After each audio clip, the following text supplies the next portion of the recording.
The doctor told me that the child I was carrying had 47XYY syndrome, super male syndrome. My mother-in-law couldn't help but push me and shouted, "It took her 2 years to get pregnant. And now there's a problem with the child." The doctor frowned and glanced at my mother-in-law. "Relatives of pregnant women should keep quiet." The doctor said that super male syndrome is a chromosomal disease and generally it is not recommended to keep the child. The doctor explained the possible symptoms of super male syndrome. My mother-in-law kept cursing and didn't listen to the doctor. The doctor just pretended not to see her. The doctor looked at me and said, "Although we don't recommend keeping it, in the end, we still follow the opinion of the pregnant woman." My mother-in-law shrieked, "We want it. Of course we want our precious grandson." The doctor coldly said, "We want to hear the opinion of the pregnant woman herself." My mother-in-law pinched the flesh on my arm and looked dissatisfied. "Hurry up and say you want it. There's no mother who doesn't want her child." I meekly nodded. "I'll listen to Mom. I want this child." I hadn't been pregnant for 2 years and had already been beaten many times. If I had an abortion and got pregnant again, I was afraid I would be beaten to death. The doctor looked at us and sighed. On the way back, my mother-in-law said viciously, "This doctor is so malicious. She even wants to abort my precious grandson." When we got home, my husband had already returned. My mother-in-law and I went to the hospital and didn't have time to prepare lunch. My husband slapped me across the face. "You bitch. You don't even cook anymore. Don't think that just because you're pregnant, you want others to serve you." My husband still wanted to beat me up. My mother-in-law, who usually enjoyed seeing this, quickly pulled my husband. My mother-in-law said, "Cheeky is pregnant now. Wait until the child is born before you teach her a lesson." My husband sat down and drank while cursing. My mother-in-law pinched me. "What are you standing there for? Hurry up and cook." After I got pregnant, I couldn't stand the smell of cooking fumes. As soon as I smelled it, I wanted to vomit. But after 2 years of marriage, I was so scared of being beaten. I cooked while feeling nauseous. After cooking, I didn't have much appetite. Only after my mother-in-law and husband finished eating did I have a little appetite. But all the food had been eaten. My mother-in-law then ordered me to wash the pots and dishes. It wasn't until after I finished all the work that I soaked some rice and ate. The doctor said that children with super male syndrome are generally relatively tall. With me lacking nutrition like this, I don't know if he can still be tall. I touched my stomach and sighed. Due to insufficient rest during pregnancy, my son was relatively weak after birth. My mother-in-law thought I was useless. As soon as I came back from the hospital, I started doing housework. My family members came empty-handed. After all, since I got married and received a bride price, I had no value anymore. After my son started eating solid foods, my mother-in-law frantically nourished the child. I don't know if it was because of good food or the effect of the XYY gene mentioned by the doctor. My son grew much faster than ordinary children. At the age of 6, my son was already 150 cm tall. My mother-in-law happily took her eldest grandson out for a bike ride and boasted to others, as expected of my old Xiao family's child, "He's just amazing." My son was eager to go home and eat. Riding his small bicycle, he crashed into my mother-in-law. Fortunately, my mother-in-law was pulled aside by the aunt next to her. Only her toe was swollen. I felt this was a bad omen. He had never done this when I took him out. I pressed down on the bicycle and asked my son, "Why did you crash into Grandma?" Instead, my mother-in-law pushed me. "The child didn't do it on purpose. It's none of your business. Don't scare my grandson." Since my mother-in-law herself didn't pursue it, I stopped caring. My son had a bit of a temper. I didn't send him to kindergarten. I was still a little afraid that my son would hurt others. My mother-in-law doted on her grandson and didn't mention sending him to kindergarten either. My husband didn't care about anything except beating people and drinking. I gave my son a lot of love and patience. I taught him not to hit people and not to get angry. But it didn't seem to have much effect. especially every time my husband and mother-in-law vented their anger on me. My son would become extremely irritable, smashing toys, bowls, and strollers. I was very worried that my son would become a born bad seed. I wanted to take my son to the hospital for a physical examination, but I had no money. After that, I tried to take my child out to play by myself as much as possible. I was afraid that he would treat others the way he treated his grandma. Other parents were playing with their phones nearby. I played with the children the whole time. Other parents all called me a good Chinese mom. They thought I was patient and gentle. Who understands? I just wanted to protect their children. However, I found that my son was quite patient when playing with other children. My son's intelligence and physical coordination seemed okay. There were no signs of low intelligence and poor limb coordination as the doctor had said. My son was actually the leader among the children. I didn't see him hurt others again. Instead, he was more irritable at home. My husband was drinking again until midnight. I was asleep when I heard someone pounding on the door. I got up and opened the door. My husband's eyes were bloodshot. Why? Did you deliberately lock me out? I remembered a few days ago when I came back from buying groceries and couldn't open the door either. My mother-in-law also scolded me. She thought I was stupid and couldn't even open the door. It should be that there's something wrong with the lock. My husband raised his fist. I shivered and explained, no. Recently it seems there's a problem with the lock. My drunk husband couldn't listen to me at all. He grabbed my hair and slammed it against the wall. The sound of thump rang out. I was hit so dizzy that I fell to the ground. Covering my head, I crawled forward. My husband kicked my lower back. I was in so much pain that I rolled on the ground. I was in so much pain that I wanted to scream. But then I remembered that my son was sleeping. So I bit my teeth and didn't make a sound. My husband beat me for a long time. When he was exhausted, he fell asleep on the sofa snoring. I found that my waist was so painful that I couldn't get up and couldn't move either. I heard a sound and looked up to see that my son had gotten up at some point. My son's two black and bright eyes looked at me, and then at my husband on the sofa. I wanted him to go back to sleep. But maybe it was because of a concussion. I could only make whining sounds and couldn't speak. My son walked into the kitchen and took out a sharp kitchen knife. He came out and gestured with it at my husband's neck. I widened my eyes and shook my head at my son. My son had his back to me. I couldn't see his expression and he couldn't see me shaking my head. Before, when my son saw my husband and mother-in-law being violent towards me, he also wanted to take scissors or fruit knives. But I dissuaded him. I told my son, these things can hurt others and yourself. Don't take them. Now I couldn't move and couldn't speak. I could only watch as my son pointed the kitchen knife at my husband's head. I hit the ground with my body, hoping to wake up my mother-in-law. But my mother-in-law's room was too far away. My son slashed down at my husband's neck with the kitchen knife like cutting a watermelon. I closed my eyes in despair and fainted. I was awakened by the doorbell. A steady voice of the property management staff came from outside the door. Hello. This is the property management. Someone reported that you are making noise and disturbing others. My mother-in-law also came out. She glared at me and opened the door. I subconsciously turned towards the sofa. The scene of a river of blood didn't happen. My son was sitting next to the sofa playing with a dinosaur pillow. My husband's neck and head were intact. I was relieved and actually a little disappointed. No, my husband usually snores loudly. There wasn't even the sound of my husband's breathing. My mother-in-law was very rude to the property management staff. We didn't do anything. Why do you say we are disturbing others? The property management staff said. Someone reported hearing knocking sounds. My mother-in-law impatiently slammed the door shut. You heard wrong. It's not our house. My mother-in-law went back to her room to sleep. As she passed by me, my mother-in-law said, "Don't lie there pretending to be dead. Hurry up and coax my eldest grandson to sleep." After a while, I crawled towards the sofa. My son put down the dinosaur pillow and brought me medicine for bruises. I saw my son's expression clearly. My son's eyes were red.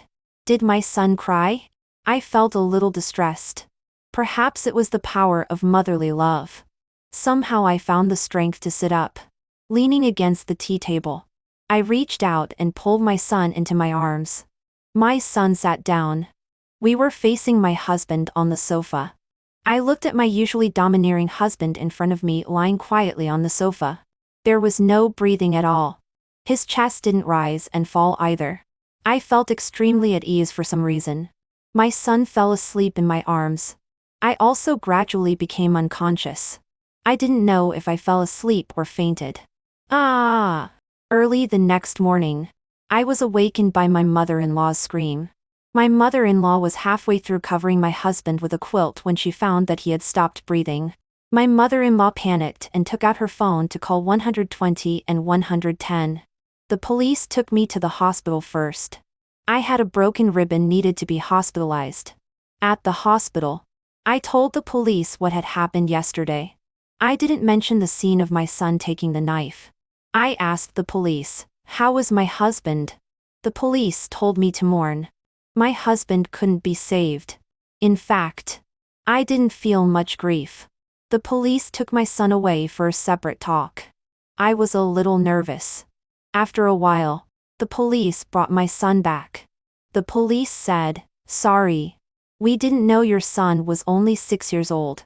We have to talk in the presence of a guardian." My son sat by my bedside, crying. He hugged my arm and said in a crying voice, "Mom." I patted his head affectionately. The police said, "Child, don't be afraid. Uncle Policeman will ask you a few questions. What did you see tonight?" My son's expression was still very clear. "Dad hit Mom. Mom fell asleep on the ground." The police said, "Did Mom hit Dad later?" My son said, "No." The police patiently lead him. "What else did you see later? Did Mom take the dinosaur pillow?" My son shook his head. "Mom couldn't move. I hit Dad with the dinosaur to vent my anger for Mom. Dad didn't react. So I sat on the dinosaur and played." The police asked, "You sat on the dinosaur? Then where is the dinosaur?" My son thought for a while. "I remember now. The dinosaur is on Dad's mouth. Dad's mouth stinks. I wanted to block it." The police were silent. I lowered my eyes. It was all my fault. I shouldn't have fainted. My son accidentally killed a person at such a young age. My mother-in-law took my son home first.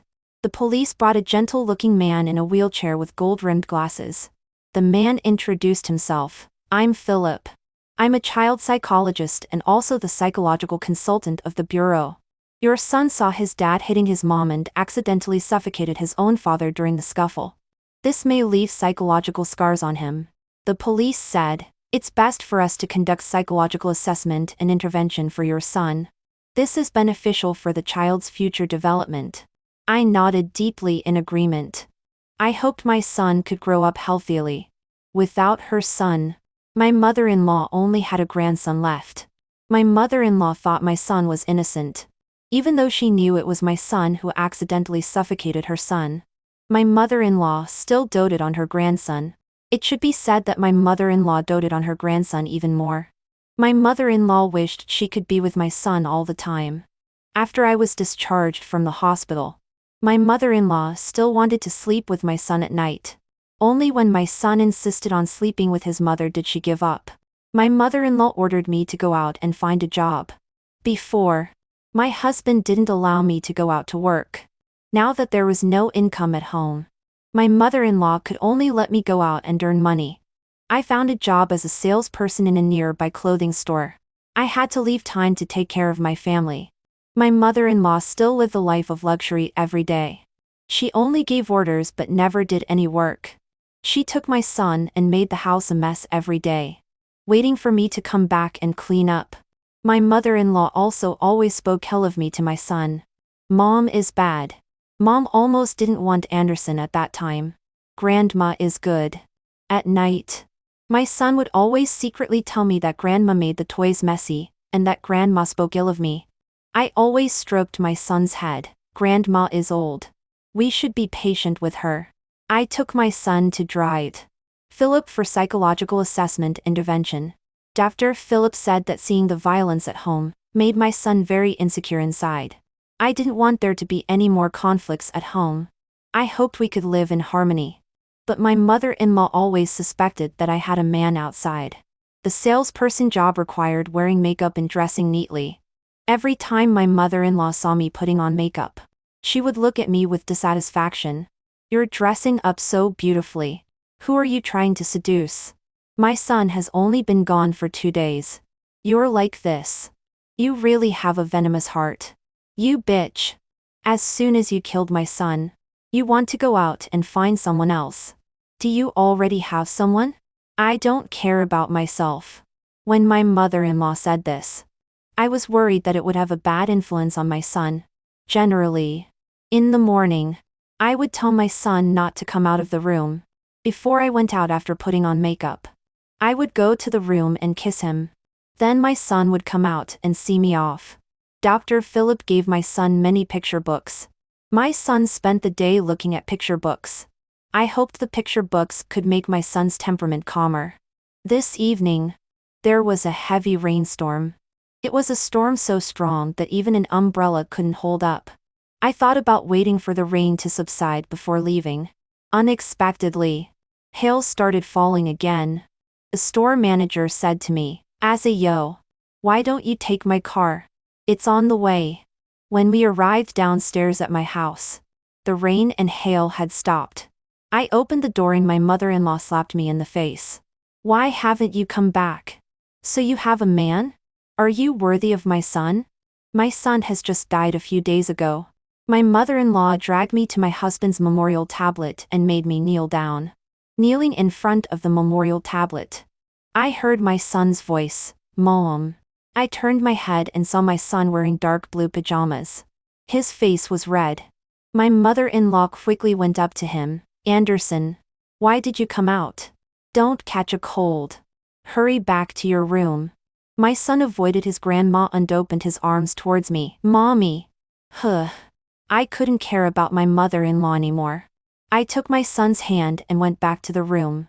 After coaxing my son, I came out to make dinner.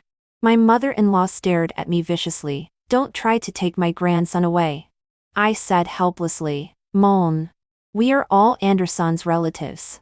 There's no such thing as taking or not taking." At night, I watched my son fall asleep. In the middle of the night, I woke up thirsty and suddenly found that my son beside me was gone. I walked out of the living room and saw my son holding the dinosaur pillow.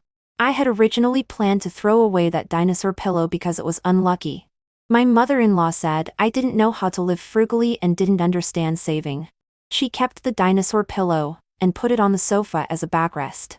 Sometimes when my mother-in-law watched TV, she would lean on this dinosaur pillow. My son didn't play with this pillow much anymore. My son was holding the dinosaur pillow and walking silently towards my mother-in-law's room barefoot. I shouted, "Anderson, what are you doing?" My son was startled.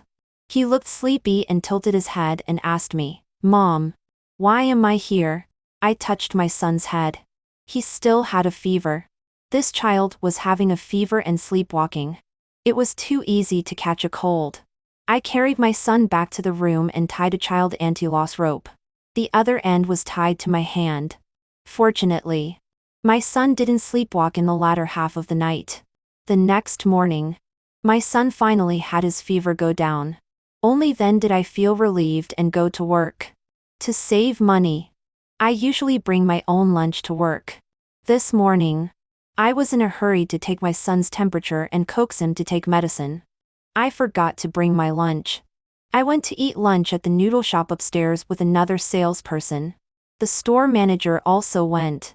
We each had a bowl of Lan's beef noodles. It was a simple lunch. I was burying my head in eating noodles when suddenly someone grabbed my hair from behind. The noodles and beef got stuck in my windpipe. I coughed desperately. After coughing, I looked back and saw my mother-in-law and my son coming. My mother-in-law's face was dark. I said, "Why, you're dressing up like a seductive woman every day. So you're eating delicious food with a man outside." We were 3 people eating together. Me, the male store manager, and another female salesperson. But my mother-in-law selectively ignored the female salesperson. My mother-in-law slapped me in the face. You bitch. Your son is still having a fever. How can you be so shameless? Tell me. How did you get involved with this wild man? The diners around were pointing and whispering. My son stood behind my mother-in-law and watched her beat and scold me. There was a strange light flashing in his eyes. I was shocked. Such a scene was definitely not good for the child's physical and mental development. I distanced myself from my mother-in-law. Mom. I'm working normally. I'm having lunch with my colleagues at noon. The store manager stood in front of me. Auntie. Don't slander people. I have already called the police. I have the right to hold you accountable. My mother-in-law walked out. Don't you think I don't know? The clothing store downstairs is yours. Do you believe I can make this crappy store close down? My mother-in-law wanted to go down to the clothing store and continue making trouble. When I first got married, I had worked and had experienced the power of my mother-in-law and my deceased husband making trouble. They were so unreasonable that it was impossible to have peace. I picked up my bag from the seat and wanted to follow her. But then I heard a scream. The store manager didn't bring his bag and went out before me. The store manager said, when I came out, I saw your mother-in-law roll down the stairs. My son's body was trembling. I quickly hugged my son and called 110 and 120. My mother-in-law fell down the stairs by accident. That's what my son said. Both I and the police chose to believe my son. There was also no surveillance here. My mother-in-law suffered hemiplegia. She was paralyzed on one side. Her mouth was crooked and her eyes were slanted. She couldn't speak. My son had experienced the death of a relative twice. I was worried that he would have psychological shadows. So I found Dr. Philip to continue counseling my son. Dr. Philip was very kind. Seeing our family's difficulties, he provided free psychological counseling. Dr. Philip said that although my son had shadows, his overall psychology was relatively healthy. The mother had educated him well. I took care of my son and mother-in-law at home for a while. My savings were not enough. I had to go out and work. Dr. Philip said that my son could go to primary school. My son's cognition and psychology were normal. I believed in the opinion of professionals. I sent my son to a nearby primary school and went back to work at that clothing store. I left a day's worth of meals for my mother-in-law every day and brought diapers. At night, I would go back and wipe my mother-in-law's body and change her diapers. My mother-in-law was always unhappy and lost her temper. But due to the pressure of life, I really couldn't take care of her at home. Working and taking care of my mother-in-law made me very tired every day. But my son was very worry-free. He did his homework by himself every day. My son's homeroom teacher liked my son very much. My son also became the class monitor. The news of my husband's death and my mother-in-law's paralysis also spread to my hometown. My parents came to see me on the weekend and also brought pickled vegetables from my hometown. My dad said, "Your mom knew you liked to eat pickled vegetables. She specially brought them for you." I didn't really like eating pickled vegetables. Mainly because our family was poor. Only my younger brother could eat eggs. When I was little, I could only eat pickled vegetables. My mom wiped her tears and said, "My poor daughter. Your husband is gone at such a young age. What will you do in the future?" My dad looked at my son, my grandson, in the blink of an eye. "He's so big. He's really tall. Come on. Call Grandpa." My son looked at my parents with hostility. After all, my parents were strangers he had never seen since he was born.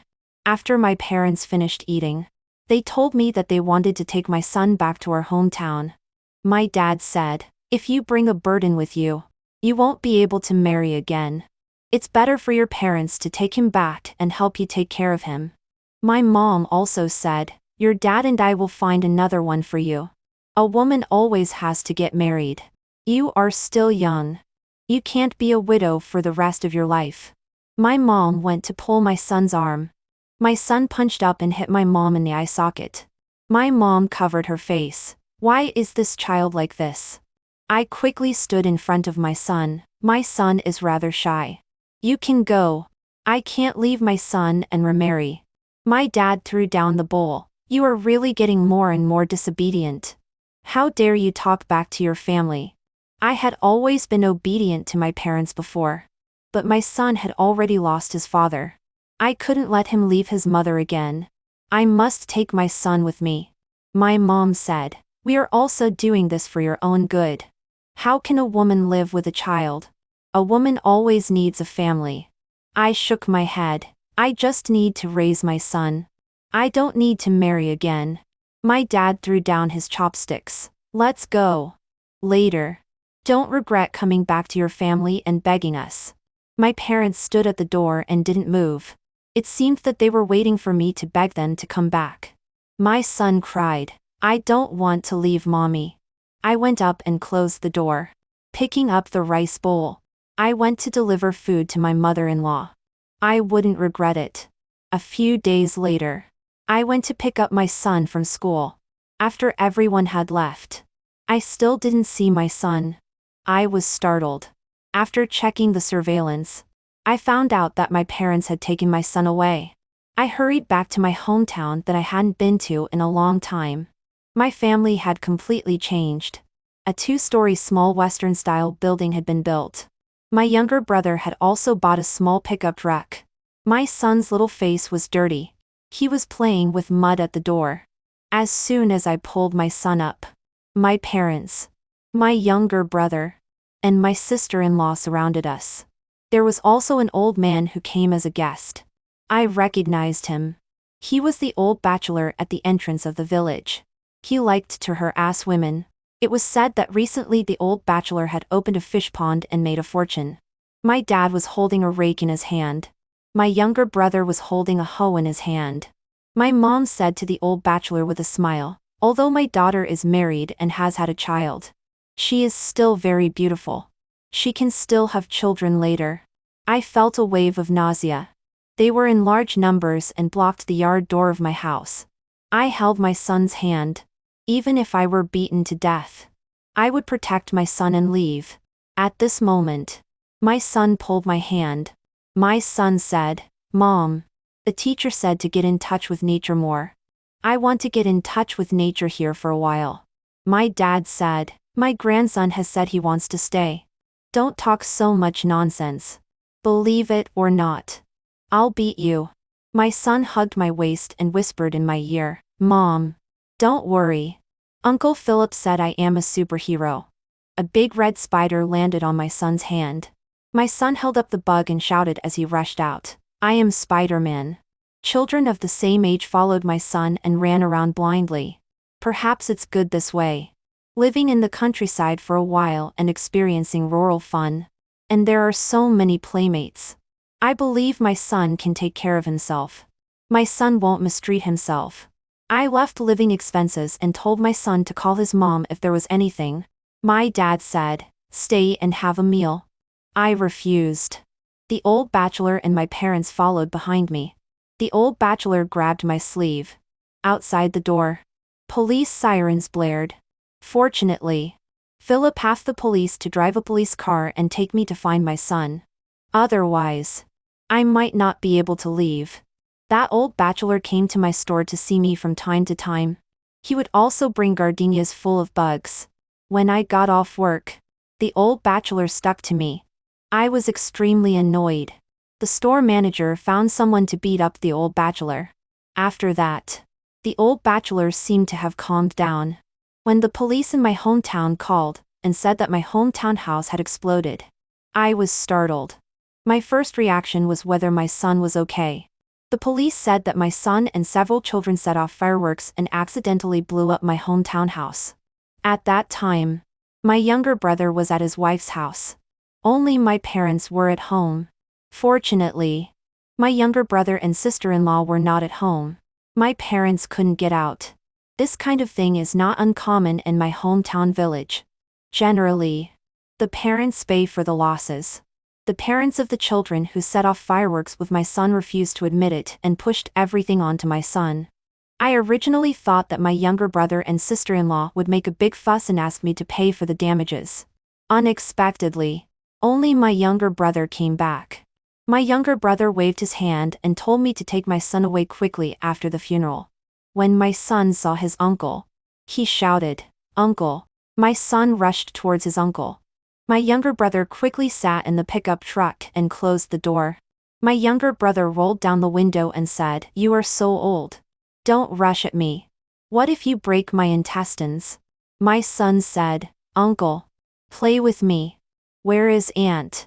My younger brother's expression cracked. "Your aunt is not here." My younger brother then continued to live at his wife's house. His wife was found to be pregnant. She didn't come to the funeral either. I stayed at the home of Zhang He, my son's new friend. There are many men in Zhang He's family. The eldest brother has been in prison. The second brother is on the village committee. The third brother is a carpenter. Zhang He is the youngest son in the family. The eldest, second, and third brothers each have 2 sons. The Shang family can do whatever they want in the village. No wonder my younger brother didn't dare to cause trouble even though my son blew up the house. When leaving the village, I saw that the fish in the old bachelor's fish pond were all floating on their backs. I smelled a stench. It is said that someone poisoned the fish. All the fish in the old bachelor's contracted fish pond died. The old bachelor probably doesn't have money to marry a wife anymore. After my son went back, he continued to go to school. He is smart and didn't fall behind in his studies. I didn't go to school for a single day when I was a child. Every night, I learned Pinyin and Chinese characters with my son. Both my son and I learned very quickly. The teacher assigns homework through WeChat groups. The homeroom teacher is very responsible. At first, because I didn't have a WeChat group, she would call my old-fashioned mobile phone every day and dictate the homework content. Now I know quite a few characters. I bought my first smartphone and downloaded apps like Douyin, WeChat, and Weibo. The internet has opened my eyes. I grew up in a remote village. Basically, none of the girls in the village have gone to school. Girls help with household chores since they are young. When they grow up to a certain age, they will be married to men in their own village or other villages. Their parents will receive a bride price. This bride price will be used to marry off their brothers. Girls continue to do housework at their husbands' homes, and will also be bullied by their husbands and mothers-in-law. Only when they become mothers-in-law and they finally have a better life. Because I am extremely beautiful, I was noticed by my husband's family, who lives in the town. My husband's family was originally also from our village. My father-in-law was capable. He did some small business and settled his family in the town. My father-in-law passed away early and also left a sum of savings and arranged a job for my husband. My mother-in-law liked my good looks and diligence and obedience. She used my father-in-law's savings before his death to get me from my family. There is not much difference between being a daughter-in-law in the town and being a daughter-in-law in the countryside. After I went out to work for a few days, I was forced back home by my husband and mother-in-law. What I have to do is be filial to my mother-in-law, serve my husband, and give birth to a son. I didn't think there was anything wrong. Women in the village all live like this. My mother-in-law said, "You should be content. Women in our hometown still have to do farm work. You only need to stay at home and serve us every day." But online it says that everyone should go to school. Online it says that domestic violence is wrong. I can call the police and get a divorce. Online it says that men and women are equal. I saw on a public account that a girl escaped from the village before being married off by her family, and lived the life she wanted. I saw news reports about an aunt who was subjected to domestic violence for most of her life and divorced, and went on a trip by herself when she was old. I also saw many girls choose to be unmarried and childless. I was a little excited. It turns out that women can do anything. Women don't necessarily have to endure passively and be a good wife and mother. It turns out that I should not be treated like that by my parents, mother-in-law, and husband. To use an outdated catchphrase, I have opened the door to a new world. When taking care of my mother-in-law again, I was much more perfunctory. As long as my mother-in-law was alive and given some food every day, it was impossible to wipe her body and change her diapers. My mother-in-law tilted her body and wanted to teach me a lesson. Unfortunately, she couldn't move. I slapped her back. This was the first time I hit my mother-in-law. A hidden sense of pleasure rose in my heart. Soon I reflected on myself. This was not good. But since then, my mother-in-law's temper has improved a lot and she dare not lose her temper again. It may also be because I only bring her food once a day, and don't see her very often. I also have more time to do my own things. I uploaded videos of my son and me studying and reading together on Douyin. Surprisingly, I got quite a few fans. There are also merchants asking me to promote their products. I made some money. A boy transferred to my son's class. My son was originally very happy. Finally, there was a boy as tall as him. My son was often a little distressed because he stood out in the class. Soon, my son was very angry. This boy always bullied other classmates. As the class monitor, my son felt that he had the obligation to protect other classmates. But this transferred boy was even stronger than my son. There were always bruises on my son's body. One day, my son's head was bleeding. I was invited to the school.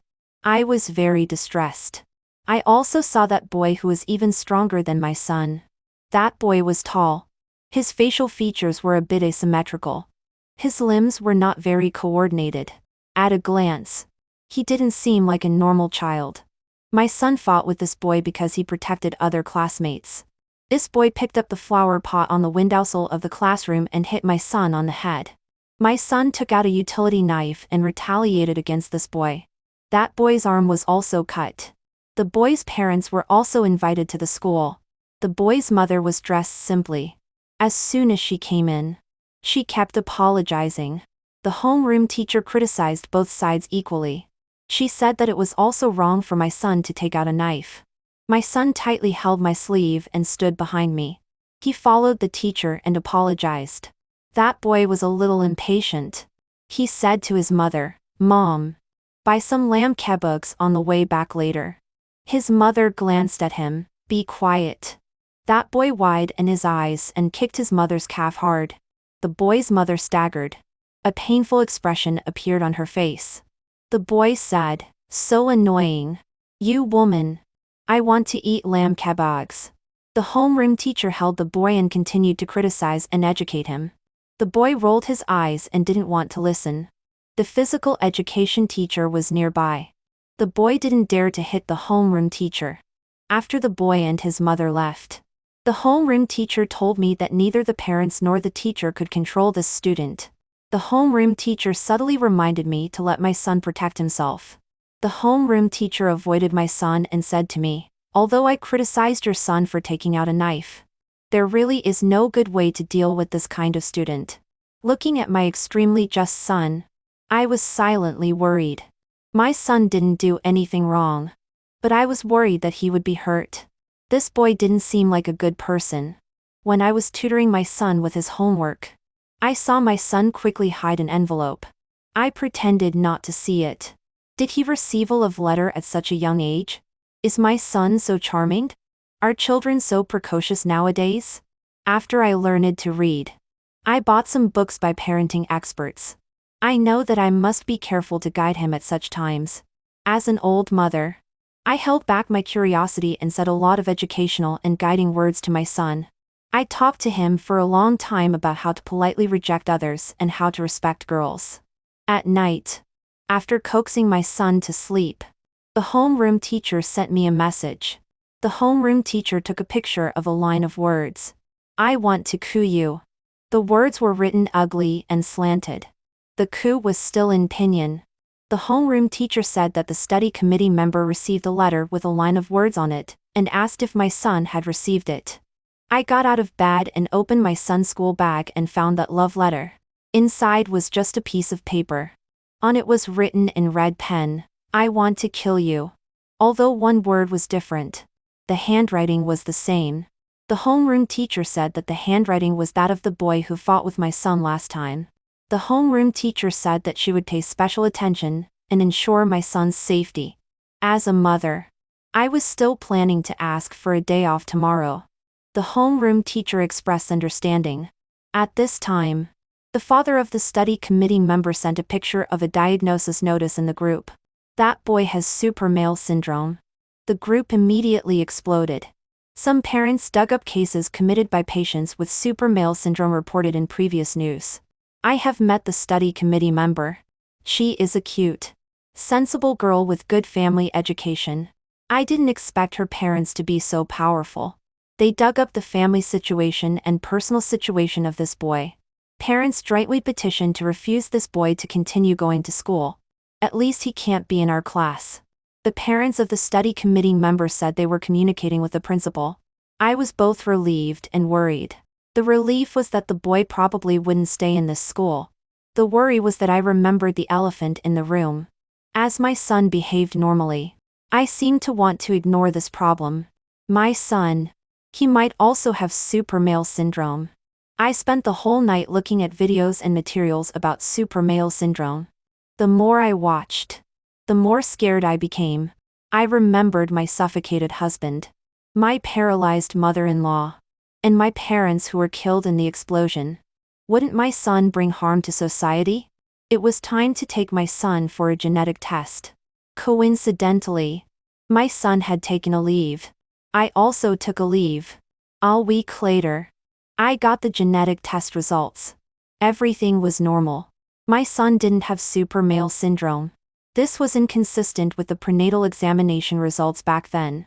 I wanted to go to that hospital and ask the doctor who did my prenatal examination. During pregnancy, to save money, my mother-in-law took me to a small private hospital for prenatal examinations. When I arrived at the obstetrics and gynecology department of that hospital, I asked the little girl on duty at the door, "Is Drive Cash here?" That little girl nervously said, "Are you also here to settle scores with Drive Lynn?" Dr. Lynn was admitted to a mental hospital due to paranoid schizophrenia. Then that little girl apologized and explained a lot. Dr. Lynn was originally a doctor in a tertiary hospital. He was fired for falsifying prenatal examination results, and then came to this private hospital. However, the hospital owner didn't know about this either. Some time ago, Dr. Lynn was sued again because he falsified prenatal examination results and people came to make trouble. Dr. Lynn was detected to have mental illness. When he saw unhappy families, he always imagined that the child would have a miserable life after being born. Dr. Lynn would falsify various genetic diseases to induce mothers to abort their children.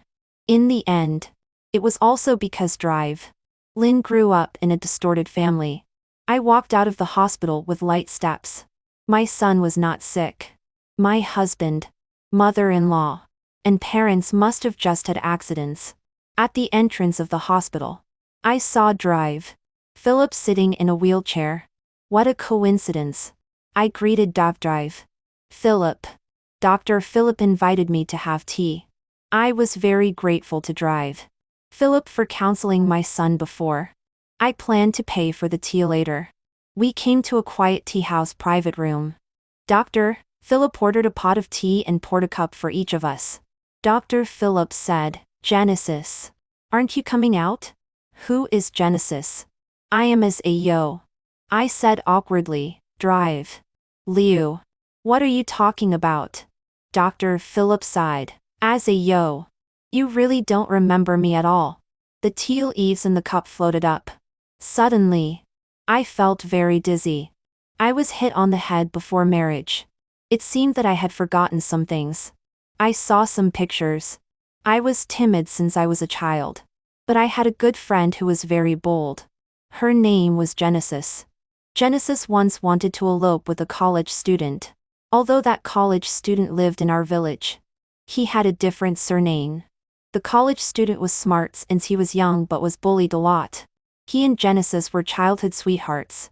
Genesis was discovered before eloping and was locked up at home. In a fit of anger, she drank pesticide. Genesis' parents brought some people and beat that college student half to death. I rushed up to protect the college student and was hit on the head by a stick. After waking up, I seemed to have changed into a different person. I took a kitchen knife and held Genesis' younger brother hostage. I threatened the villagers to let the college student go. The college student couldn't walk anymore. I sent him to the hospital with a flatbed cart. Soon I changed back to that timid me. I forgot these things and married a violent husband. Until my son pointed a kitchen knife at my husband's neck. I took the kitchen knife out of my son's hand. I saw my son's eyes were red and there was still a trace of pleasure. I patted my son's head and told my son to count to 500 in the room before coming out. My son was very obedient and ran back to the room. I covered my husband's mouth and nose with the dinosaur pillow. After my son came out, I asked him, "You don't want mommy to leave you, right?" Then I taught my son how to answer other people's questions. The next scene was my mother-in-law coming to the noodle shop to make trouble. I followed her and pushed her down the stairs. The store manager came out only after I pushed her. But my son screamed. Grandma fell down by herself. I hugged my son and trembled. The store manager firmly believed that my mother-in-law fell down by accident. The teal eve sank. I opened my eyes. Did I kill my husband and push my mother-in-law down the stairs? Why don't I remember? Do I have a mental illness? Have I committed a crime? But my son is still so young. I looked at Drive. Philip in a daze. Philip looked so familiar. He was that college student. He was Liu Zhi-chun. Genesis' boyfriend. Dr. Philip looked at me and smiled. As a yo. You remembered. I am Liu Zhi-chun. I changed my name. I talked to your son. He said there were two moms. That's when I realized you have a personality named Genesis.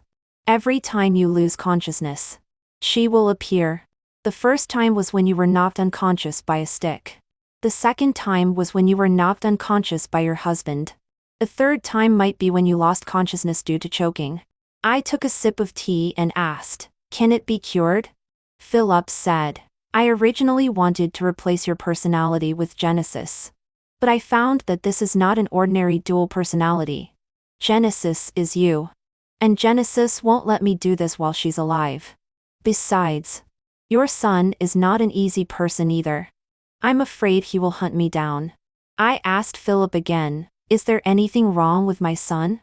Philip also took a sip of tea. "The problem with your son is that he is too intelligent. So his answers to the police's questions are flawless. Your son has an antisocial personality. But it is suppressed by you. It can't be said to be suppressed. It should be that your son controls it for you. As long as nothing happens to you, your son probably won't kill or set fires. Is my son an antisocial personality? But in fact, the biggest mistake my son made was just blowing up the house in my hometown. After all, my parents were too excessive. I will keep an eye on my son." I looked at the thin Drive. "Philip, is it because of the sequel of being beaten last time that you are in a wheelchair?" Dr. Philip grinned. "Yes. But I have already repaid your favor. You have another personality. Only I know what your other personality has done. No one else will know. Now, I should go and repay the favors of other villagers." When Drive. Philip said the last sentence. His eyes were red at the corners. Walking out of the tea house. It was just evening. I picked up my son and went home by the way. There was a woman with delicate makeup standing at the door of my house. My sister-in-law is back. It is said that my sister-in-law refused to marry the husband chosen by her mother-in-law back then and eloped with someone. My mother-in-law and husband usually didn't mention my sister-in-law much. It was as if this person didn't exist. Now that my sister-in-law heard that her mother was paralyzed, she wanted to come back and get the household registration book. My sister-in-law wants to transfer her household registration to the city where her brother lived. I went to get the household registration book. My sister-in-law went to the room to see her mother. When I took out the household registration book, my sister-in-law was sitting on the sofa in the living room, staring at me with a complicated expression.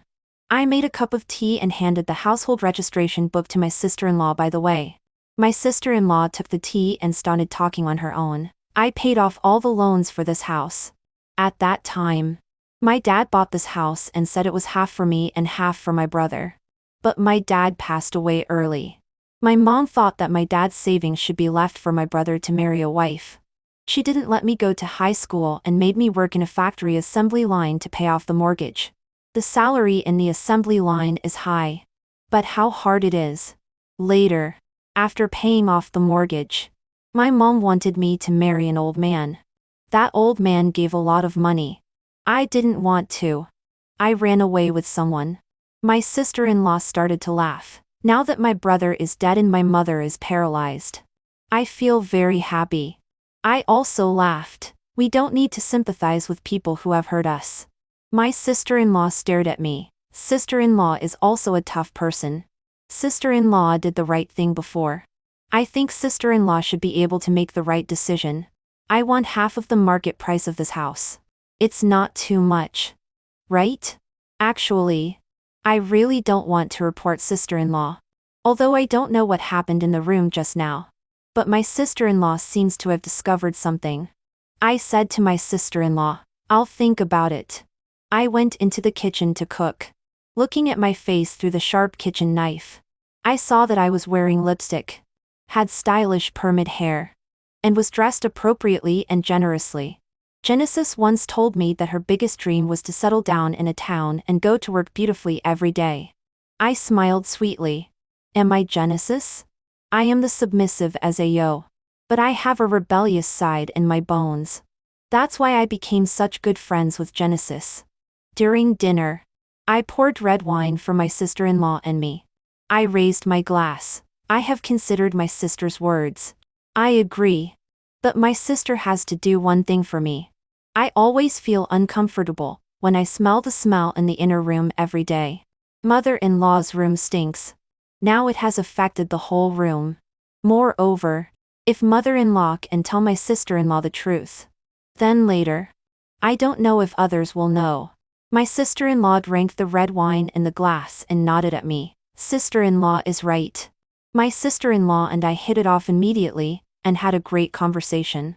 My son also liked his aunt. After dinner, my sister-in-law also taught my son to draw. Before leaving, my sister-in-law went to see her mother again, after my sister-in-law left. When I went to see my mother-in-law had already died. Next to my mother-in-law was the dinosaur pillow that she was reluctant to throw away. These things should all be burned. I cremated the pillow and my mother-in-law together. I transferred half of the market price of the house to my sister-in-law. During this time of live streaming and promoting products, I saved some money. I agreed to the store manager's marriage proposal.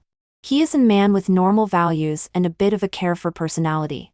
The store manager is also very patient with my son and can accept that I won't have children next. My son and I will live in the sun from now on. We will live as a normal and loving family unless someone provokes us. On our wedding day, a TV reported the news. An explosion occurred in Yangkun. More than 50 villagers were unfortunately killed. Yangkun is the village in my hometown. Dr. Philip avenged my friend Genesis.